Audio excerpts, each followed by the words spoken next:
And we're starting things off with Jerenique, Cunningham, and Cleveland Jackson. On January 3rd of 2002, Jerenique Cunningham and his half-brother Cleveland Jackson committed a violent crime in Lima, Ohio. They took the lives of 3-year-old Jala Grant and 17-year-old Lanisha Williams. The victims, along with 6 others, were present at the house of a man targeted by Cunningham and Jackson for a robbery involving drugs and money. Following the robbery, Cunningham and Jackson opened fire on everyone inside the house. Tragically, Jala died while her father held her in his arms. Cunningham and Jackson also attempted to take the lives of the survivors, each of whom sustained gunshot injuries during the incident. Both Cunningham and Jackson were convicted, with Jackson receiving a death sentence. Cunningham is currently serving a life sentence. Next on the list is George Wagner IV. In April of 2016 in Pike County, Ohio, a gruesome incident took place, now known as the Pike County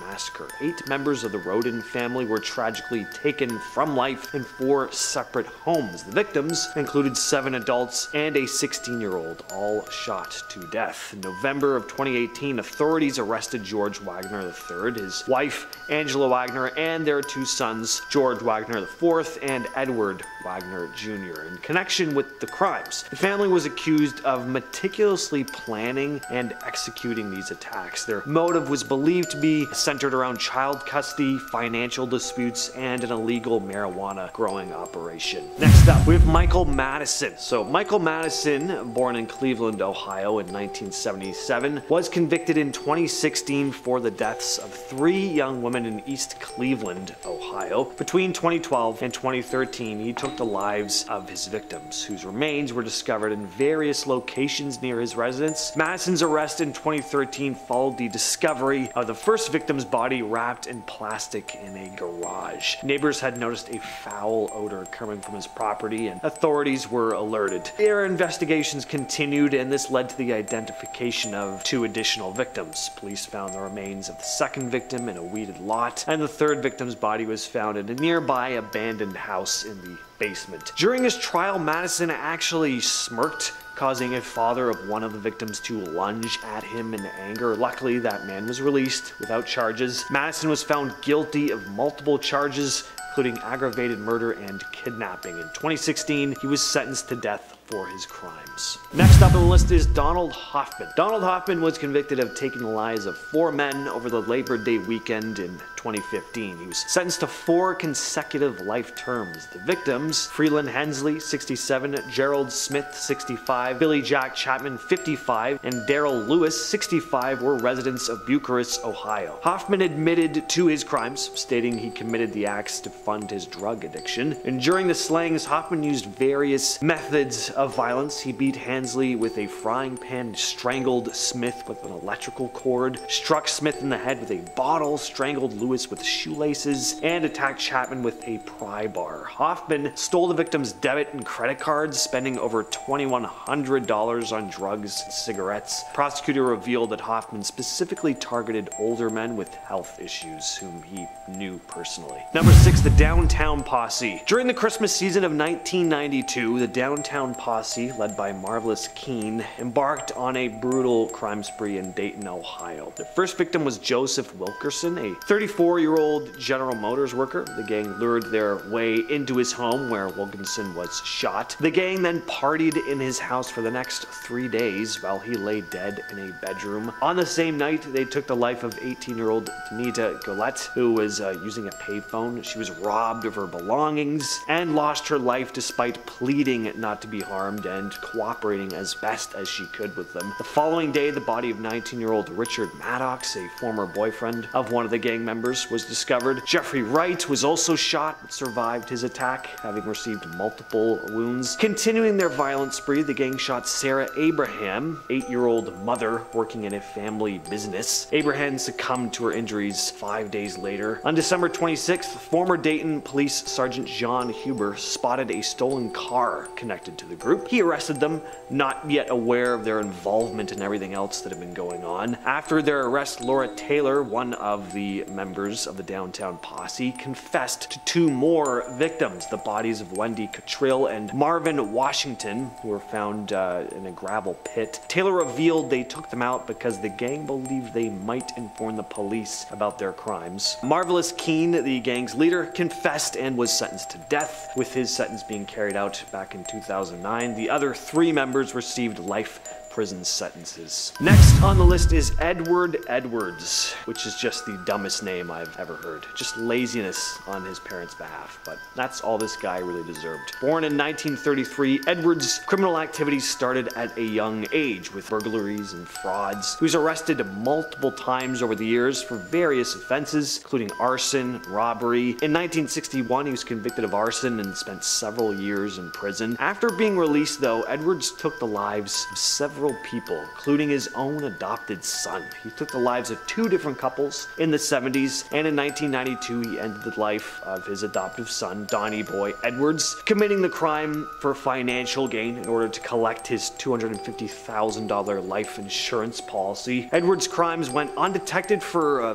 many years, allowing him to continue his criminal activities, but in 2009 he was finally apprehended and charged with crimes he committed decades earlier. He was linked to the crimes through advancements in forensic technology and DNA evidence. Ariel Castro. Castro was born in Puerto Rico, but he moved to Cleveland, Ohio with his mother when he was young, and this is where he would grow up to commit his crimes. Castro was responsible for the abduction and imprisonment of 3 women, Michelle Knight, Amanda Berry, and Gina De Jesus. These 3 women were held captive in Castro's home for about 10 years. That is crazy. One of the victims, Amanda Berry, even gave birth to her daughter during this time. They were subjected to physical and emotional torment, which included being kept in restraints, confined to a few rooms in the house. Amanda Berry managed to escape from Castro's home in May of 2013, though. Castro had left the home for the day, and she managed to catch a glimpse of his neighbors through a screen door. She screamed for help and managed to make contact with them. All 3 women were luckily rescued, as well as Berry's daughter. Castro was arrested shortly after the escape. In 2013, he was charged with multiple counts. To avoid the possibility of facing the death penalty, he later pleaded guilty to the charges, and in August 2013, Castro was sentenced to life in prison without the possibility of parole, and, you know, just because why not, he got an additional 1,000 years in prison. So yeah, safe to say he's not getting released anytime soon. Next up, we have TJ Lane.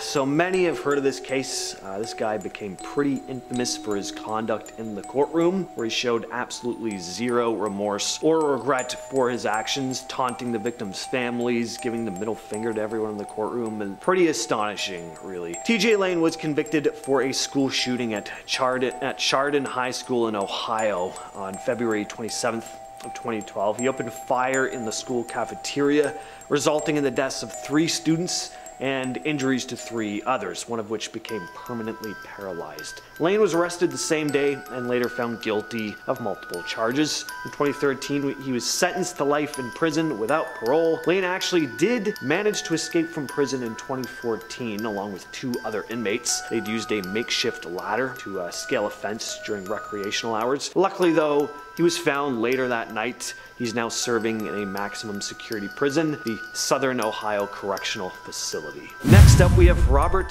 Berdella. Now, this guy died in 1992, so a return is highly unlikely, but he's got to be one of the worst criminals in Ohio's history, right up there with Dahmer, possibly even worse. He was born in Ohio in 1949, but his crimes were carried out in Kansas City between 1984 and 87. He was responsible for the deaths of at least 6 men. Berdella lured his victims, often vulnerable young men, to his home with promise of money or shelter, and once in his captivity, he subjected them to prolonged periods of sadistic torment. He would hold them in captivity, sometimes for as long as 6 weeks at a time, before disposing of them. His crime spree came to an end in 1988, though, when one of his victims managed to escape and alert the police. The bodies of his former victims were never found, unfortunately, but police did find journals and Bordello had written chronicling his crimes, as well as photographs and personal belongings of the victims. Bordello was sentenced to life imprisonment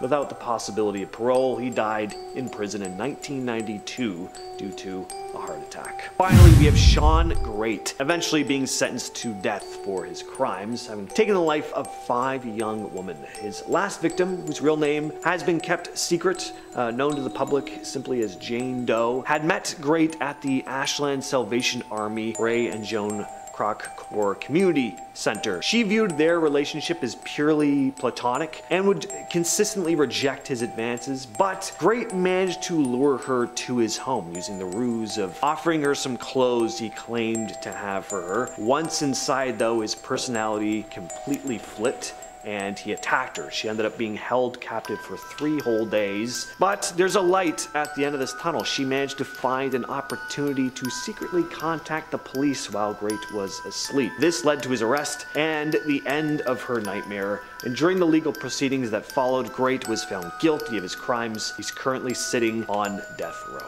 Coming in at number 10 is Parallel Universe. A group of NASA scientists working on an experiment in Antarctica have detected evidence of a parallel universe where the rules of physics are opposite of our own, according to a report. A cosmic ray detection experiment has found particles that could be from a parallel realm that was also born in the Big Bang. Now, the expert used a giant balloon to carry NASA's Antarctic Impulsive Transient Antenna, or ANITA, high above Antarctica, where the frigid dry air provided the perfect environment with little to no radio noise to distort its findings. Now, a constant wind of high energy particles constantly arrives on Earth from outer space. That means the high energy particles can only be detected coming down from space, but the team's ANITA detected heavier particles, so-called tow neutrinos, which come up out of the Earth. Now, the finding implies that these particles are actually traveling backward in time, suggesting evidence of a parallel universe. The simplest explanation for the phenomenon is that at the moment of the Big Bang, 13.8 billion years ago, 2 universes were formed, ours and the one that from our perspective is running in reverse with time going backwards. We're left with the most exciting or most boring possibilities, said Ibrahim Safa, who worked on the experiment. Number 9.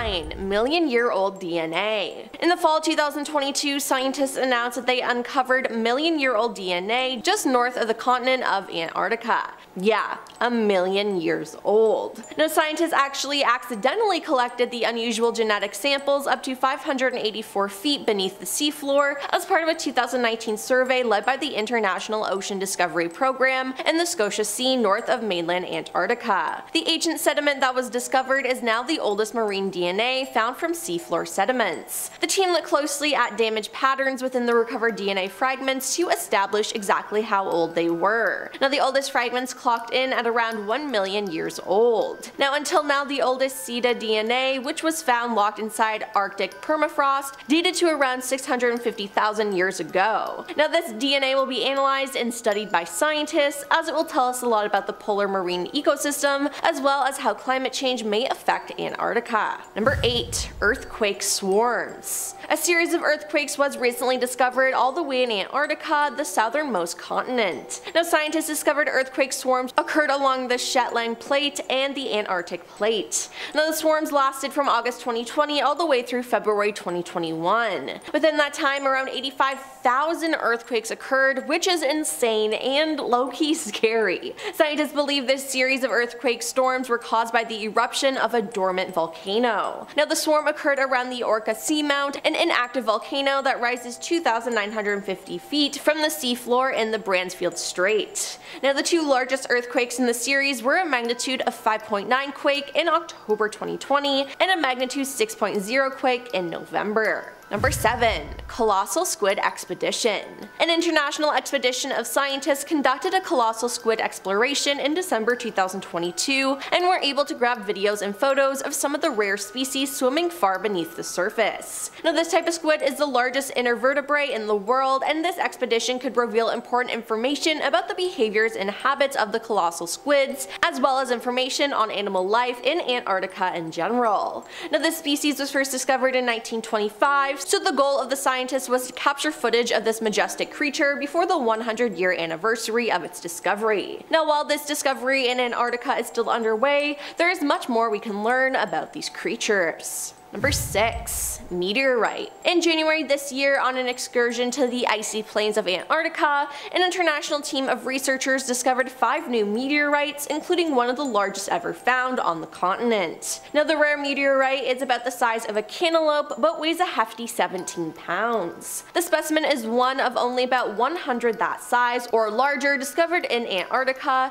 a prime meteorite hunting location where more than 45,000 space rocks have been tracked down. Now, the exceptional find is heading to the Royal Belgian Institute of Natural Sciences in Brussels, where it can be studied. Maria Valdez, a research scientist at Chicago's Field Museum of Natural History and the University of Chicago, who is part of the expedition team, has kept some of the material for her own analysis. She'll take her samples and use strong acids to dissolve them before a process called calibrated chemistry to isolate various elements that make up the rock. Then I can start to think about the origin of this rock, how it evolved over time, what kind of parent body it came from, and where in the solar system the parent body formed, she said. These are the kind of big questions that we try to address. Number 5. Strange creatures. In 2021, geologist James Smith of the British Antarctic Survey drilled through an Antarctic ice shelf to sample sediment which was locked under half a mile of ice. To get to it, James and his colleagues had to melt 20 tons of snow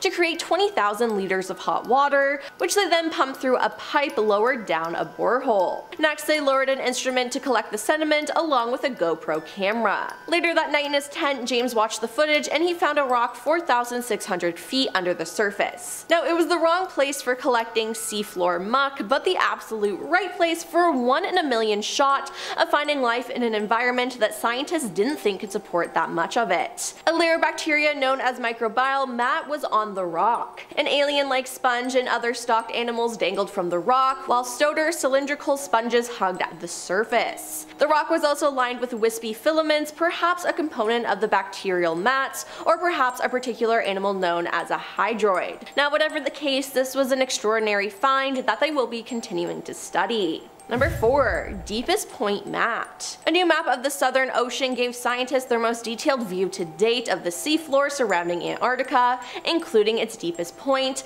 the Factorian Deep. Resting at a depth of around 24,400 feet below sea surface, or 17 Empire State Buildings stacked top to bottom, the Factorian Deep was only discovered in 2019. But until now, researchers had no idea how it fit together with the surrounding seafloor. The new map draws from more than 1,200 sonar data sets collected mostly by science vessels and covers more than 18.5 million square miles of the seafloor. Researchers hope to use the sea bottom chart to identify underwater mountains or seamounts that might be hotspots for marine life. Number 3. Blood Falls. In the McMurdo Dry Valley, a bright crimson 5-story waterfall pours out of Taylor Glacier into Lake Bonny. It looks like a gush of blood from a wound in the ice, but scientists have recently discovered the cause behind this mysterious phenomenon. The water that feeds Blood Falls was once a salty lake that is now cut off from the atmosphere due to the formation of glaciers on top of the lake. Now, the water is preserved 400 meters underground and has become even saltier over time.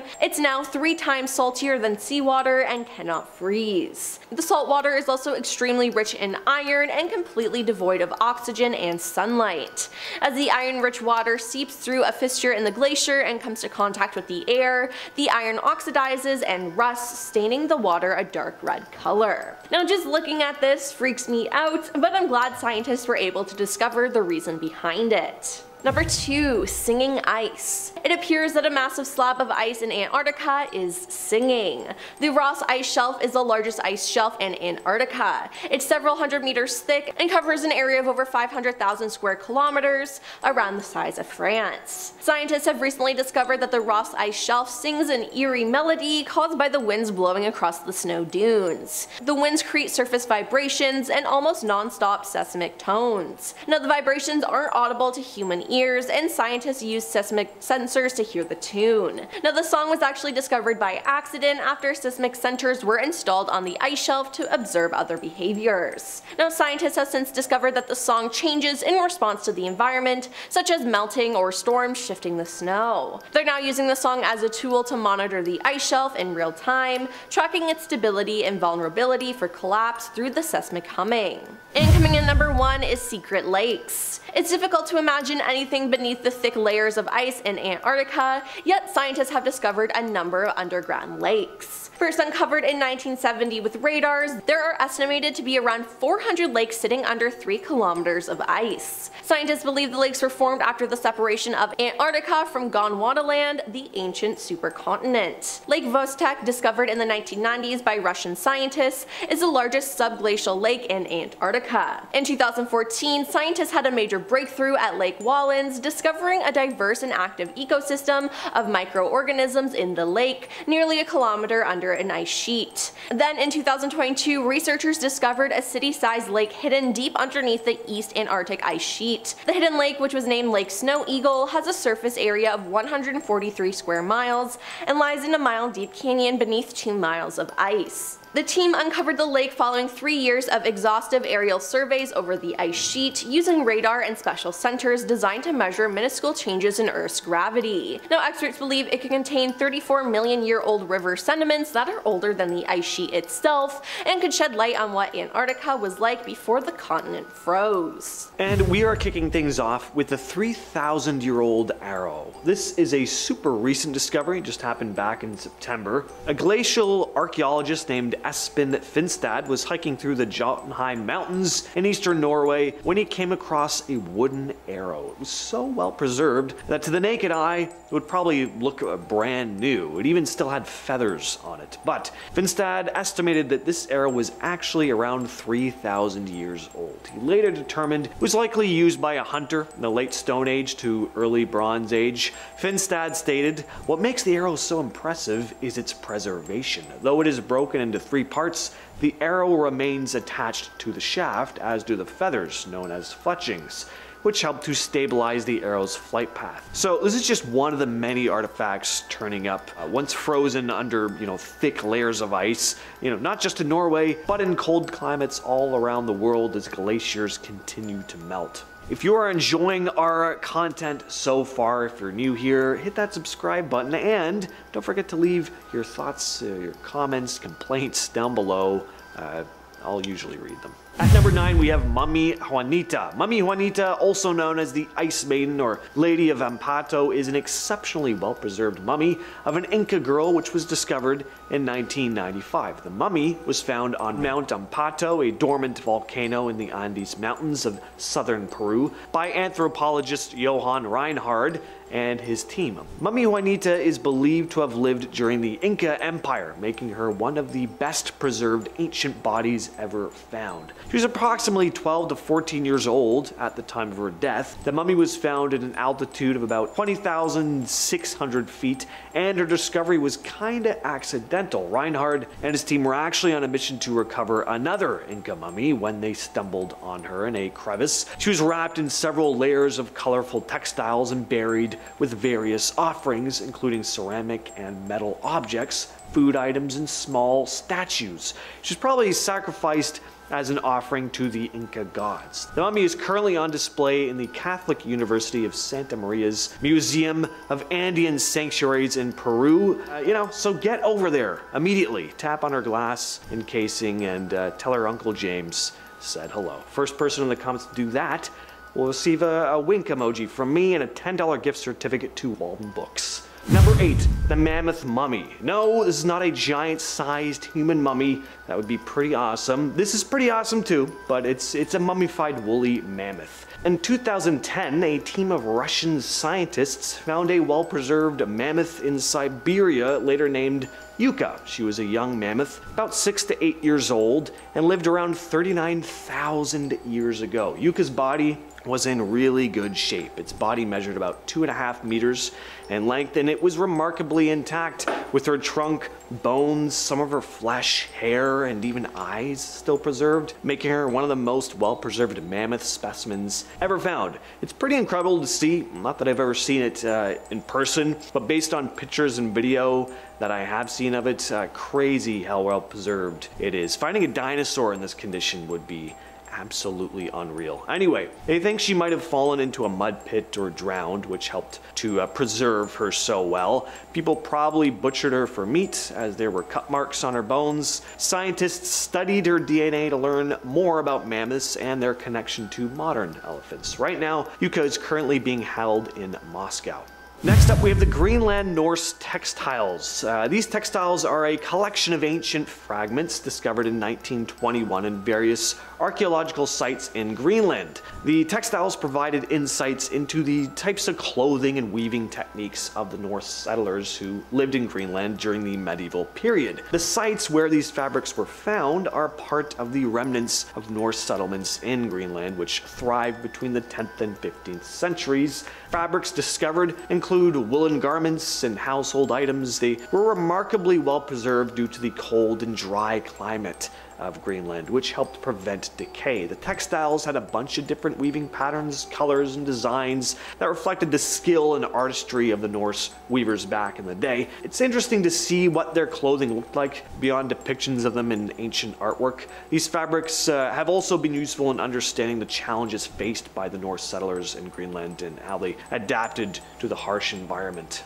And at number 6, we have the Kostenki 17 artifacts. The Kostenki 17 artifacts were discovered at the Kostenki site in Russia, an archaeological site known for its wealth of Upper Paleolithic finds. The artifacts discovered at the site include bone and antler tools, bone ornaments, and various artifacts made from organic materials. Archaeologists dug up a number of bone and antler tools like spear points, knives, and needles, tools that had been crafted with remarkable precision. They also found ornaments made from bone like beads and pendants. On top of that, there were plenty of hunting tools like projectile points, along with bones of animals that they had hunted.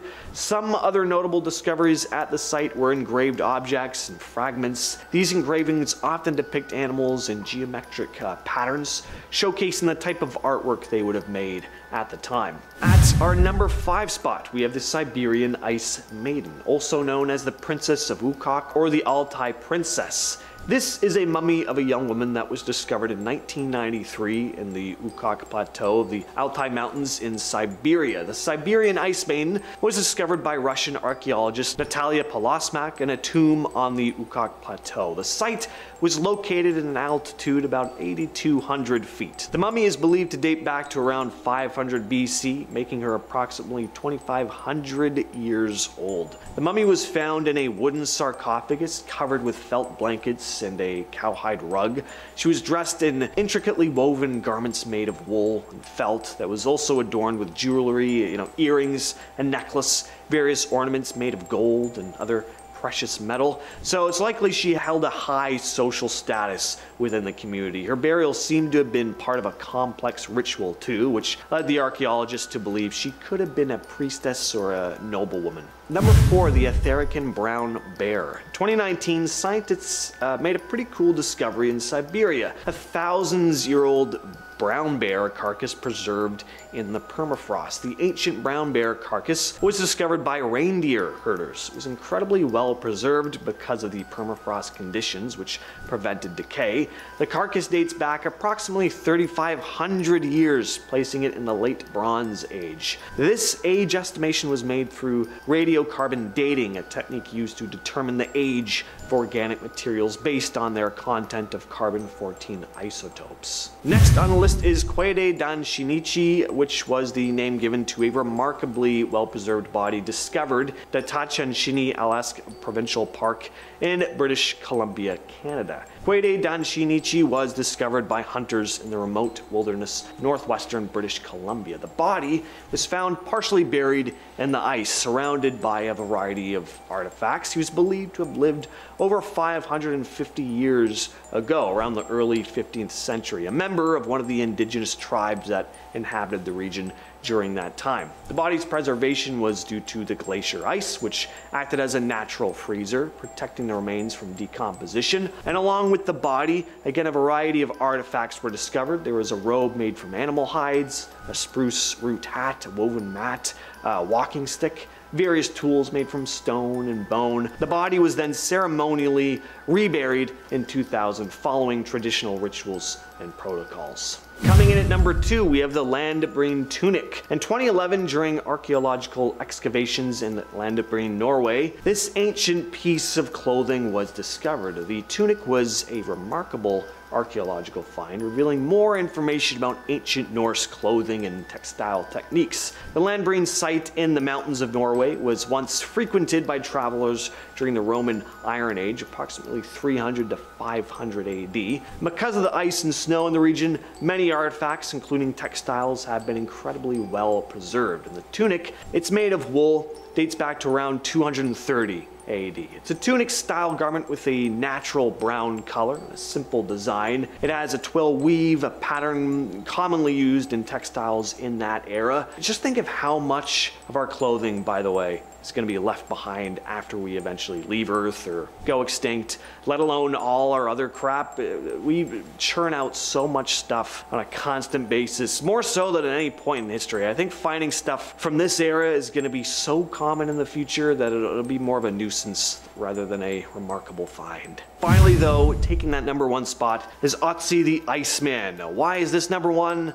I don't know, not really any particular ranking going on here, just a good one to close off with. In September of 1991, hikers Helmut and Erika Simon stumbled upon a well-preserved human corpse high in the Alps near the border of Austria and Italy. Later known as Otzi the IceMan, the 2 hikers saw the remains and actually thought he could have died relatively recently. But no, Otzi was an ancient human who had lived over 5,000 years ago during the late Neolithic period. He was so well preserved because he'd been encased in ice for that thousands and thousands of years. His body was found in the Ötztal Alps. The discovery site was in the Schnalzalval-Sanalis Valley, a region that was once covered by glaciers completely. Scientists discovered that Otzi lived between 3359 and 3105 BCE, making him one of the oldest and most well-preserved naturally mummified humans ever found. He was 5'5" and weighed around 110 pounds. The age at the time of his death was estimated to be around 45 years old. Besides his body, researchers also found a bunch of artifacts and clothing items with him. A copper axe,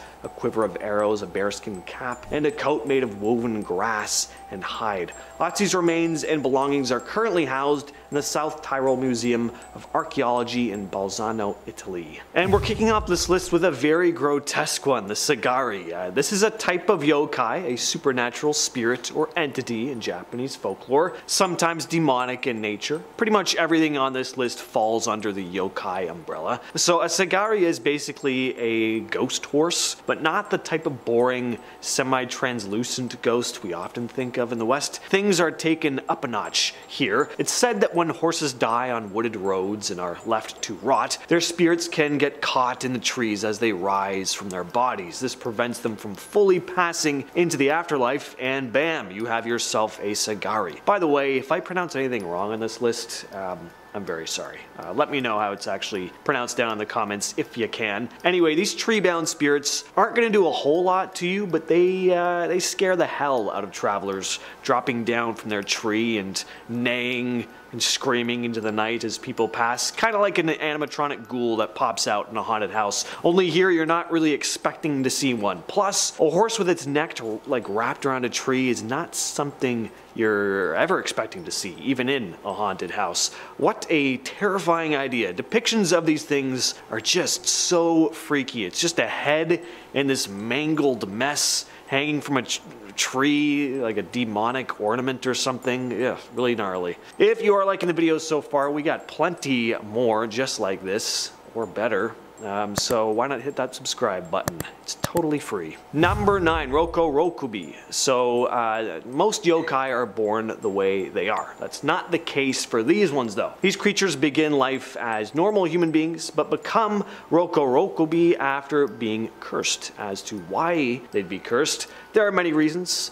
Maybe they did something bad, or in much more unfortunate cases, their husbands or fathers did something bad, and these unfortunate souls are the ones who take the brunt of the punishment. Rokurokubi are strictly female. So, what are these creatures? Well, during the day, they appear completely normal, but when night falls and they're asleep, their necks extend to incredible lengths and then float away from their bodies, operating independently. Their head is basically its own separate entity. As to what it does, it may attack small animals or just take pleasure in freaking people out. They also really enjoy licking up lamp oil. Oftentimes, a woman who's become one of these yokai is completely unaware of it, having no memory of their head's mischief the night before. Next up, we have Noreona. This yokai was likely a heavy inspiration from Orochimaru from Naruto.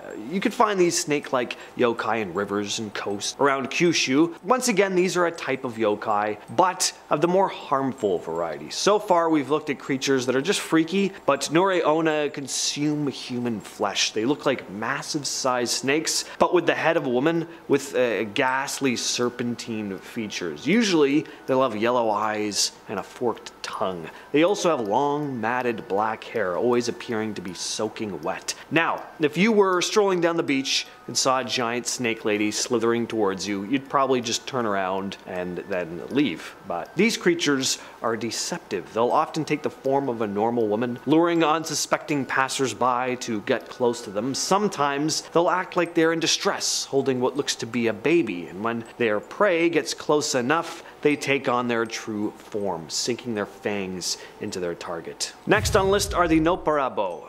Unsettling is the perfect word to describe them, as they aren't necessarily harmful, just terrifying to look at. What's more unsettling than a faceless specter? That's what these yokai are. In pretty much every way, they appear to be normal, everyday people. They're just missing a pair of eyes, a nose, and a mouth. These yokai they love their lives. They like playing goofs on people by scaring the crap out of them. They're often found in rural areas, mostly on the sides of roads, waiting to give hapless passersby a fright. They'll often have their backs turned to their victim, and when the person gets too close, they'll turn around and bam, no face. Sometimes they'll actually appear to have a face and then make it disappear for dramatic effect. Nopperabo can also appear to be another person, making their face look like someone's friend or loved one. They just have a lot of fun being who they are. I like these guys. If I were one of them, I'd be behaving in the exact same way. Like, you think if I had the ability to make my face disappear, I wouldn't use that to make myself get a laugh? I mean, come on, you can't blame them. Number 6, Shirime. Alright, you want unsettling? How about a yokai that has an eyeball where its anus should be? That would be unsettling to see on a human being, but the fact that it's a demonic spirit makes it even worse. Shirime literally translates to buttock's eye, so imagine that being the name of your kind. What's your heritage, Brenda? Oh, I'm actually a butt eye. Anyway, from a distance, these things look basically human, although in many tales they have no eyes, sometimes no facial features at all. Shirime don't cause any physical harm to their victims, just psychological trauma. A Shirime will usually wear a kimono, hanging out late at night on city streets. Then when a lone passerby approaches, they'll be like, hey, check this out.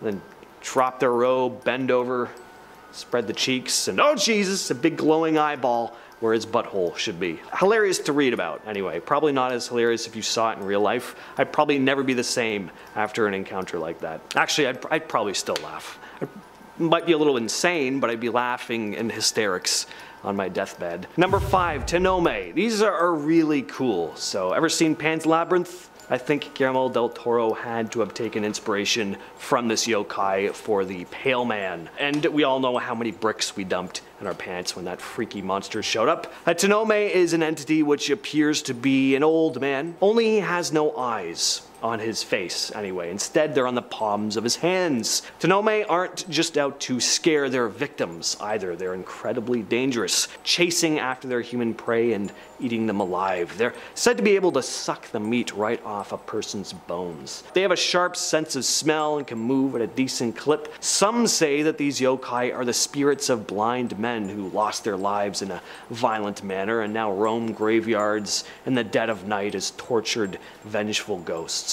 Next on the list are Moku Mokuren. Once again, these are the definition of unsettling, as they're really creepy, but in most legends they don't pose any physical threat. It's hard to describe exactly what a Moku Mokuren is. Basically, when a shoji is old and unmaintained, shoji being paper sliding doors or windows, they can get holes in them, and it's said in Japanese mythology that these holes, if not fixed, can begin to house spirits, which appear in the form of eyes that fill up these holes. As to what these eyes do, not a whole lot other than stare at you menacingly, which is a truly unnerving idea. Just imagine waking up in the middle of the night, feeling as if something is watching you. There's no one else home, at least that's what you thought. Then you look over at your old, mangled sliding door to see little eyes peering at you, following you wherever you move. Number 3, Hyakume. These yokai aren't particularly dangerous, just really gnarly looking. A Hyakume is a horrific looking yokai, a large fleshy abomination covered in eyes. Lots of eye stuff on this list. It's a recurring theme amongst the many varieties of yokai. Hyakume translates to 100 eyes, which is a lot of eyes for one creature to have. These entities also look like mounds of melting skin. They never come out during the day, which is I'm sure many are thankful for, as the sun is too harsh on their 100 eyes. They live in shadowy places like abandoned temples, sometimes guarding these types of places from thieves. They aren't aggressive by nature, they're shy and just prefer to be alone. If a person does happen to get a little too close though, why you'd want to, I don't know. But they can actually detach one of their eyes, having it fly over and land on the person, keeping an eye on them until they finally go away, literally. And at number 2, we have the Jorogumo. Alright, we've talked eyeball yokai, snake-like yokai, faceless yokai, yokai in the form of mangled horse heads and trees. That covers quite an array of fears, so here's one for all you arachnophobes out there. There's a species of spider called the Jorogumo. It's said that when these spiders live particularly long, 400 years to be exact, it grows in size and gains insane powers. Imagine a moonlit night, a beautiful woman appears out of nowhere, alluring and mesmerizing. You don't realize it at first, but she's a Jorogumo in human disguise. She uses her beauty to lure unsuspecting men, and when they least expect it, she reveals her true form, a gigantic, nightmarish spider. When she has her victim ensnared, she weaves a web so strong that her poor prey is trapped, unable to move a muscle, completely at the mercy of the monstrous creature. And then, slowly and painfully, the Jorogumo sinks her venomous fangs into her prey, the venom working its way through their veins, weakening them bit by bit. She makes her victim's death slow and excruciating, drawing out the pain for as long as possible. And finally, at number 1, we have Jerenique, which translates to human-eating ghosts. So yeah, the name kinda says it all. These are kind of along the same vein as the contemporary zombies we know and love today. These creatures don't look all that different from human beings at first glance anyway. They're incredibly ugly though, and have sharp fangs. They dwell in old abandoned temples on the outskirts of villages. They don't veer too far away from civilization though, as their food source is deceased humans, which they use their sharp teeth to peel the flesh off of. As to how these creatures come about, these are once again yokai who were born as normal people and were either cursed somehow or, for whatever reason, just took a liking to consuming human flesh, and the more they ate, the more they were corrupted until they changed, becoming one of these flesh-eating monsters. At number 10 is the Slender Man. The Slender Man is a creepy figure that has woven himself into the fabric of modern folklore, but did you know his shadowy presence isn't just a recent internet creation? No. As Slender Man's eerie tendrils stretch as far back in history. Tales of tall, faceless entities can be traced to ancient Egypt, where they're known as the Stalkers of the Pharaoh. Even the Middle Ages had their own version, called the Silent Stalkers, often blamed for mysterious disappearances in medieval villages. In the 1800s, a German legend known as Der Gruesome Man bore a striking resemblance to our modern Slender Man. He was said to snatch up misbehaving people. Even in Renaissance art, there are some subtle hints with figures resembling the notorious stalker. So Slender Man may not be as modern as we thought, and this makes you wonder, is he lurking somewhere hidden in the shadows even today? And number 9 is the Rat King. No, it's not some rodent monarchy, but a truly unsettling phenomena that's actually rooted in reality. Imagine rats, not cute little critters, but a nightmarish collective entity twisted and tangled together, forming a grotesque super rat.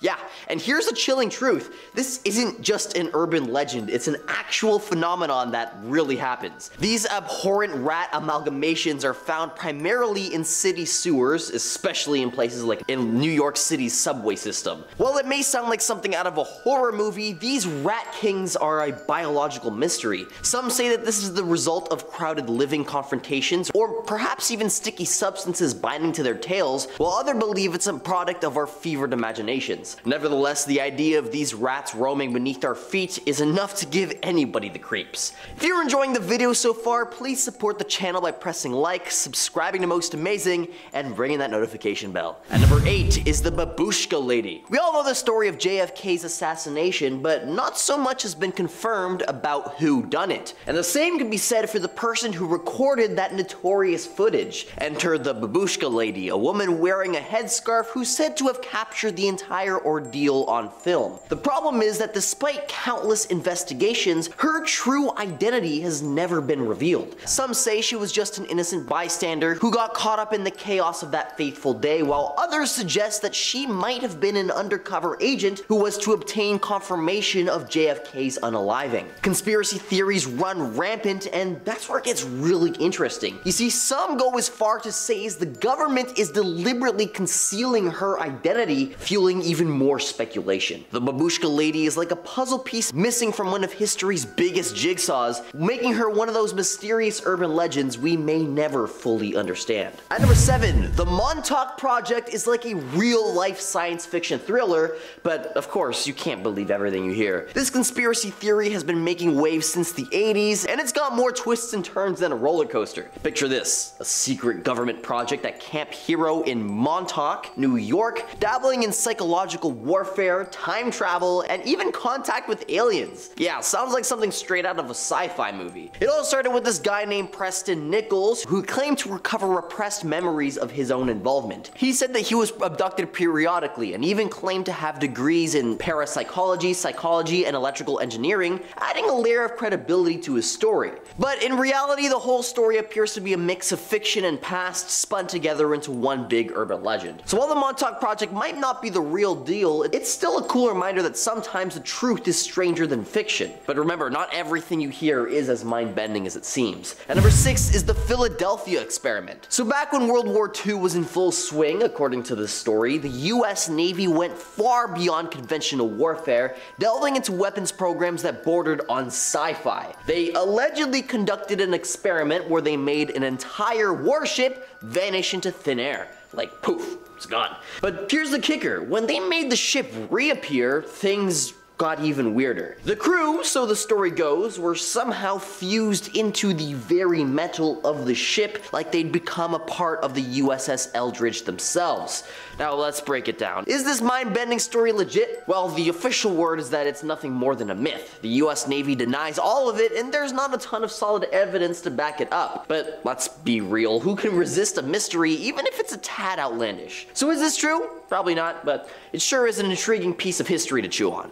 At number 5 is the Voynich manuscript. This mysterious document dating back to the 15th century it's like its own riddle. Its 240 pages are filled with elaborate illustrations of plants that don't exist, strange human figures, and a script that's in a language that seems to be entirely alien. Over the years, countless cryptographers, linguists, and historians have tried to crack its code, but all have failed. What's even more perplexing is that this strange manuscript seems to have no known origin, and it's written in a language or code that no one's been able to decipher. Is this an ancient medical text, a secret alchemical manual, or simply the ramblings of a madman? Theories abound, but the truth remains elusive. The Voynich manuscript is a genuine historical anomaly that continues to baffle scholars, making it one of the most enduring mysteries in the annals of human history. At number 4 on our list of disturbing historical urban legends takes us on a cosmic journey to the infamous face on Mars. This one is a real head scratcher. You see, some folks were absolutely convinced that a Martian civilization was a bit selfie obsessed and decided to build a giant face-shaped monument on the red planet, as if they wanted to say, hey Earth, check out our cool stone faces. But hold on just a second, don't start imagining a cool sci-fi movie just yet, because the truth is a little dull. You see, scientists are the ultimate party poopers when it comes to cool space mysteries. They've delved into this one, and it turns out that this so-called face is nothing more than a natural rock formation, just a product of hills, shadows,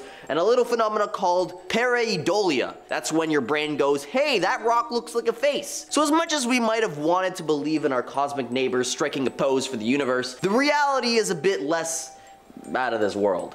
At number 3 are cursed tiki dolls. These eerie urban legends have been circulating for ages, but when you dig into them, it's like peeling back layers of a mystery. You see, the legend has it that if you get your hands on one of these wooden dolls, bad luck will follow you like a shadow. Misfortune will come knocking at your door, and it's game over. But hold on a minute, where's the hard evidence? You'd think in this age of smartphones and surveillance cameras, someone would have captured a cursed tiki doll in action, am I right? I mean, think about it. We live in a world where we can track down a missing phone using GPS or watch live video feeds from the other side of the planet. So if these cursed tikis were really causing chaos, we probably should have some concrete evidence by now. All we're left are these spine-tingling stories passed down through generations. Now, until there's some real proof, it might be best to leave these cursed tikis in the realm of legend. Or maybe, just maybe, that's what they want you to think. At number 2 is Mary Celeste. Diving deeper into the murky waters of maritime legends, let's examine the unsettling case of the Mary Celeste. This tale has all the makings of a ghostly saga. Shift adrift in the boundless Atlantic, its crew gone without a trace. Now, this story might sound like something out of a supernatural thriller, but the truth is, it's more about earthly factors than paranormal spookiness. You see, as the story goes, back in 1972, the Mary Celeste was found devoid of its crew. However, if we steer our ship of curiosity away from the paranormal, we found a more reasonable explanation. You see, the crew likely abandoned ship due to a confluence of earthly circumstances. Firstly, a wonky chronometer could have misled their navigation, causing them to believe they were perilously far from their intended course. On top of that, imagine contaminated water and a buildup of alcohol fumes in the ship's hold. That's a recipe for panicked sailors seeking refuge on a lifeboat. So, although the Mary Celeste remains a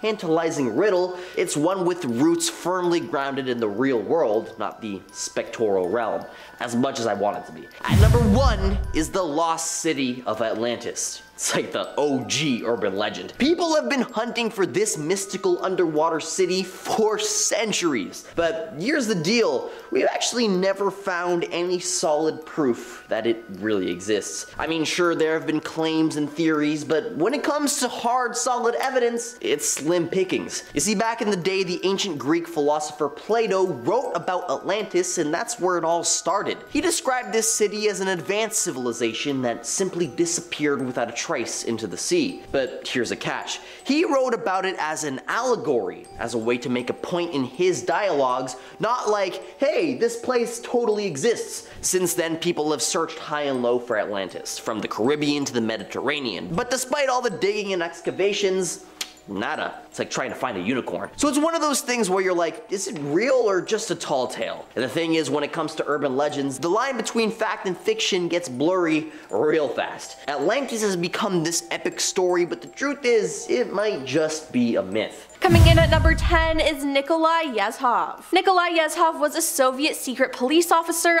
including at the height of the Great Purge. He organized mass arrests, tormented, and executions, but then he fell from Stalin's good graces. He was arrested and subsequently admitting in a confession to a range of anti-Soviet activity, including unfounded arrests during the Purge. He was executed in 1940 along with others who were blamed for the Purge. Now, Nikolai wasn't only ousted, executed, and disgraced along with his family, he was then methodically erased from photographs where he had previously appeared with his commander. Overnight, Nikolai went from one of the highest officers in a powerful New World Order to a shadow in a poorly lit photo and a name no one dared to utter. Now, Nikolai wasn't the only person to receive this Photoshop treatment, as it was common in the communist government to deny failures and make inconvenient truths, even people, disappear. Now, the practice has continued in current communist-led governments where rebellious leaders are removed by force and deleted from official documents. Coming in at number 9 is Delphine LaLaurie. Delphine LaLaurie was a sadistic serial slayer socialite who lived in New Orleans. On April 10, 1834, a fire broke out in her mansion's kitchen, and firefighters found a 70-year-old black woman chained to the stove. Now, she appeared to have started the fire in order to attract outside attention while Delphine was trying to save her furniture.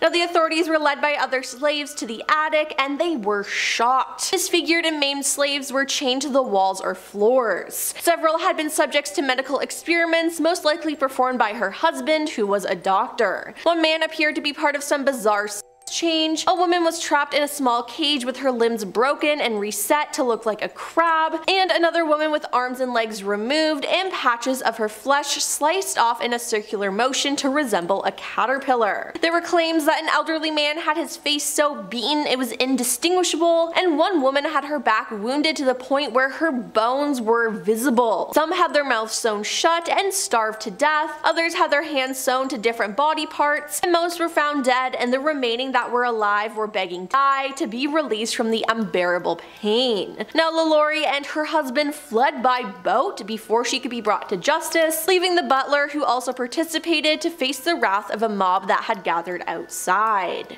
Number 8.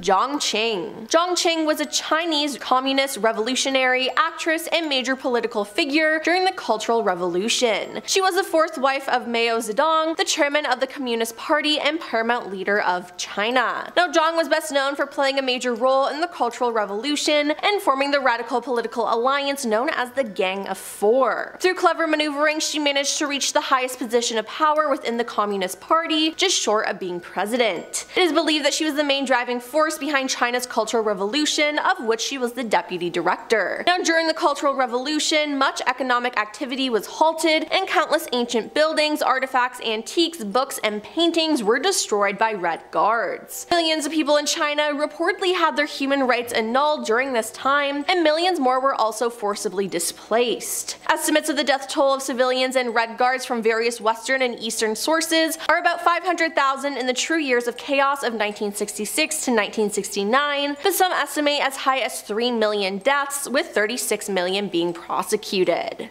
Number 7. Jang Song-taek. Jang Song-taek was the uncle of the current dictator of North Korea, Kim Jong-un. He was more focused on following in the ways of his brother, Kim Jong-il, something that the new dictator didn't agree with. Now, at the beginning of his rule, Kim Jong-un was still considered quite young for his political position, and some of his choices were questionable at best. Seeing that his uncle didn't agree with him, he had him tried by a special military tribunal and executed by a firing squad. Now, after his execution, Kim ordered all media outlets within North Korea to remove any sort of record of him, and that included any sort of pictures or information from history books. Number 6. Peter Burnett. Peter Burnett was an American politician who served as the first elected governor of California from December 20th, 1849 to January 9th, 1851. Now, in 1848, he moved to California during the height of the California Gold Rush. He was appointed to serve on the Supreme Court of California, and even though he had enslaved 2 people, to make California a slave state, instead pushing for a total exclusion of African Americans in California. Governor Peter signed into the law the so-called Act for the Government and Protection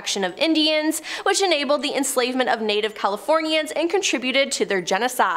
He declared in an 1851 speech that a war of extermination will continue to be waged between the races until the Indian race becomes extinct must be expected. While we cannot anticipate the results, but with painful regret, the inevitable destiny of the race is beyond the power and wisdom of man to avert. Now, efforts by federal negotiators to preserve some native land rights were fought by the administration of Peter, who favored the elimination of California's indigenous peoples. Now, he also passed the Foreign Miners Act, which taxed only Chinese and Mexicans, deliberately designed to drive them out of the gold fields. Now, a wave of violence against them took place before and after. Number 5. H.H. Holmes. H.H. Holmes was a con artist who liked to take the lives of people. Until his execution in 1896, he chose a career of crime including insurance fraud, 3 to 4 illegal marriages, horse theft, and ending the lives of many. He claimed to have ended the lives of 27 people before he was arrested, tried, and executed. He constructed a hotel of horrors, later known as the Murder Castle, to target guests visiting the Windy City during the 1893 World Fair. Now, the building was equipped with soundproof rooms and had gas lines that could be used to asphyxiate guests. It also had trap doors and a secret series of tunnels that Holmes could use to spirit away their bodies, which he was believed to have dissected and sold. Now, in the basement were a dissecting table, stretching rack, and industrial oven.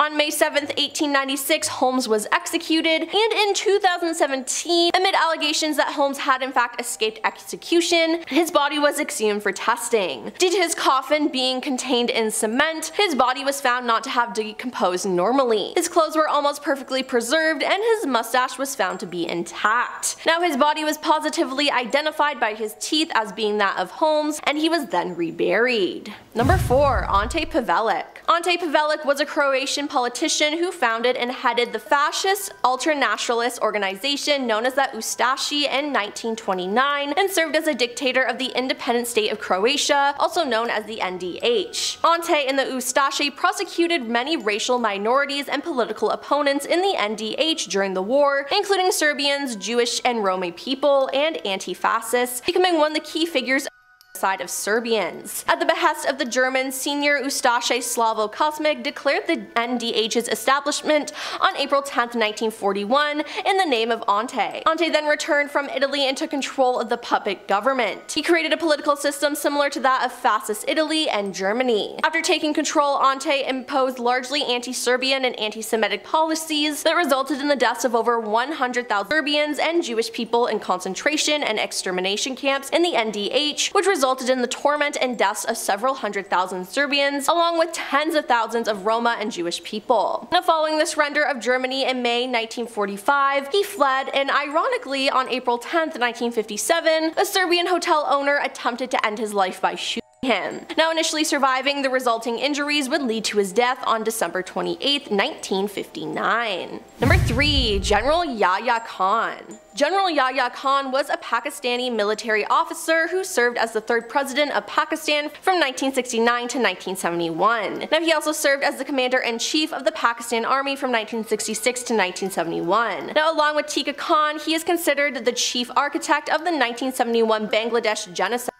Yahya Khan's presidency oversaw marital law by suspending the constitution in 1969. Holding the country's first general election in 1970, he delayed the power of transition, and in March 1971, Khan ordered Operation Searchlight in an effort to suppress Bengali nationalism. This led to the Bangladesh Liberation War in March 1971. Now, Khan was central to the perpetration of Bangladesh genocide, in which around 300,000 to 3 million Bengalis died, and between 200,000 to 400,000 women were taken advantage of. In December 1971, Pakistan carried out preemptive strikes against the Bengali allied Indian Army, culminating the start of the Third Indian-Pakistan War. Now, the wars resulted in the surrender of Pakistan, and East Pakistan seceded as Bangladesh. After Pakistan's surrender, Khan resigned from the military command and transferred the presidency. Khan's short regime is regarded as the leading cause of the breakup of Pakistan. He is viewed negatively in both Bangladesh, being considered the chief architect of genocide, and in Pakistan. Number 2. Pol Pot. Pol Pot was a Cambodian revolutionary, dictator, and politician who ruled Cambodia as the Prime Minister of Democrat Kampuchea between 1976 and 1979. He was a leading member of Cambodia's communist movement, the Khmer Rouge, from 1963 to 1997 and served as General Secretary of the Communist Party of Kampuchea from 1963 to 1981. Now, his administration converted Cambodia into a one-party communist state and perpetrated the Cambodian genocide. Pot planned to turn Cambodia into a simple, agrarian, and socialist society. He forced the urban population, such as teachers, doctors, and other professionals, into the countryside, onto collective farms, and executed anyone who complained or broke rules by a pickaxe. There was more than 150 detention centers for any dissidents. S21, the most notorious one, had 7 survivors out of 20,000. Others were taken to fields, executed, and buried in mass graves. Now, he also outlawed religion, most reading, money, anything everything private and strictly governed sexual relations, vocabulary, and clothing. Out of a country of not even 10 million people, it's estimated up to 3 million people died in just 3 years. Number 1. Queen Ranavalona. Queen Ranavalona was known as the Mad Queen of Madagascar, and I feel like that explains a lot.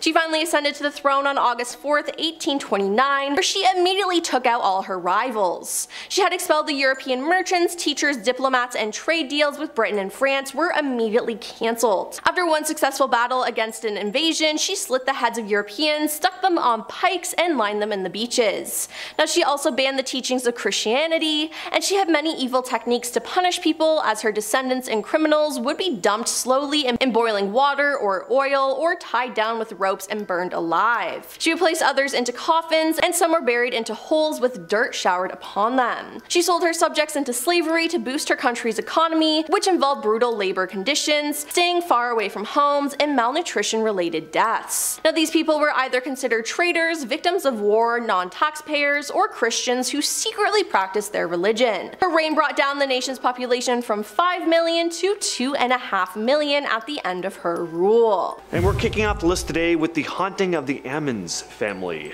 There was a lot going on with this case. It's similar to some of the stuff Ed and Lorraine dealt with, but it would have terrified them for sure. This whole situation played out back in 2011, and it became one of the most well-documented possession/haunting cases in recent years. Latoya Ammons and her family moved into a rental house in Gary, Indiana, where they soon began experiencing terrifying and inexplicable paranormal events. The family reported hearing footsteps, creaking floors, and voices, especially during the night when the house was quiet. That's your more standard spooky haunted house stuff, but even crazier, the young ones allegedly started levitating, floating above their beds, or being thrown across the room by some unseen force. Latoya and her children also began displaying signs of possession. They were speaking in deep voices, growling, and demonstrating unnatural strength and aggression. The house was also infested with flies, even during the winter months. Several witnesses, healthcare professionals, social workers, and even police officers who filed official reports stating that they had witnessed unusual and unexplained phenomena in the house, so it doesn't seem like this was just the family spouting stuff off. Number 9, the Kamuki House. This is said to be one of the most haunted houses in Hawaii. In 1941, police responded to a frantic phone call from a woman screaming about her family being attacked. Authorities rushed to the scene, and when they got there, they reported seeing a young boy, his 3 sisters, and their mother, who made the phone call, being tossed around by a seemingly invisible force. A similar horrific incident would happen in the home 30 years later, which police would also report on. Luckily, the home has since been torn down. Condos sit on the property now. As to what was responsible for these odd cases, local legend has it that there was a vengeful corpse that had been buried on the property. Next up, we have the S.K. Pierce Mansion. The house was built in 1875 by Sylvester Knowlton Pierce, a wealthy chair manufacturer. It changed ownership multiple times, but everyone who lived there seemed to have a real lousy time. The home served various purposes. At one point, it was a boarding house, hotel, a restaurant, and during all this time, as ownership changed hands and people moved in and out, some residents never left.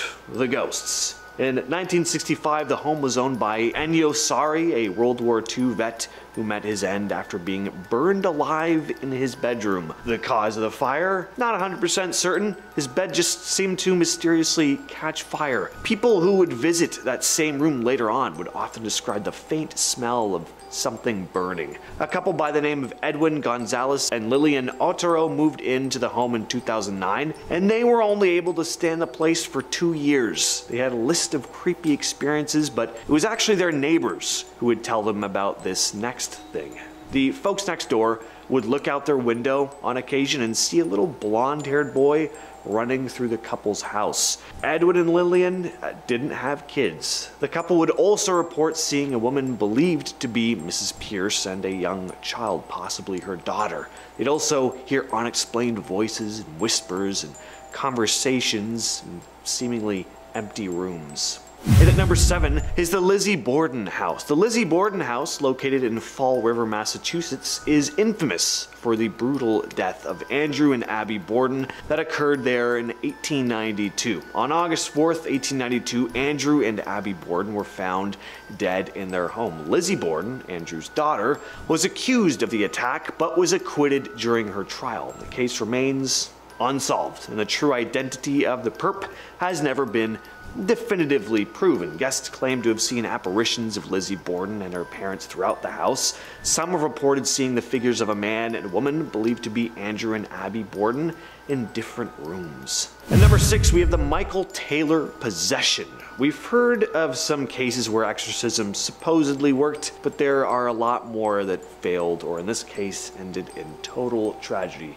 There's a good chance this man was far beyond anything Ed and Lorraine Warren would have been able to deal with. The Michael Taylor possession case, which occurred in Ossett, England in 1974, is one of the most disturbing exorcism cases in recent years. Michael Taylor was a 31-year-old married man with 5 children. He started experiencing behavioral changes in erratic episodes, exhibiting signs of aggression while claiming to be tormented by evil spirits. He was part of a local Christian group called the Christian Fellowship Group, led by Mary Robinson and her husband, Pastor Ray Robinson. The Robinsons and other members of the Christian Fellowship Group decided to conduct an exorcism on Michael that ended up lasting for an entire night. Taylor displayed violent behavior. He would attack the participants.